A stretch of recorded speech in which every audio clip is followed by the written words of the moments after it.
你看啊，这个帽子啊，它不是这样直接戴的，脖子这里也是松松垮垮的，一出门它就灌冷风进去了呀。你看这个下面也是这样松松垮垮的，这样啊不防风也不保暖。我来教你啊，咱们帽子和脑袋这里留下一掌的距离，啊，把这个拉过来过后，盖住宝宝的囟门的这个位置。好，然后这个位置呢，咱们给它这样折一下啊，咱们把这里啊给它压到肩膀下面。啊，这样给它包过来，多余的部分啊，一定给它压下去。这个脚丫子这个位置给它留下一掌的距离，让它活动啊。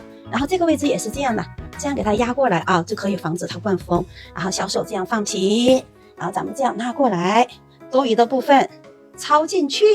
你看，再给它整理整理。哎呀，好漂亮啊！咱们有腰带的话呢，可以给它系上；没有腰带也不影响的啊。你看，包裹好过后这样是不是就很牢固啊？它也不容易松松垮垮的。咱们外出要是遇到大风或者沙尘暴的天气啊，咱们可以这个帽檐这样轻轻往下拉一拉，这样还不影响呼吸，又能挡住风和沙尘暴啊。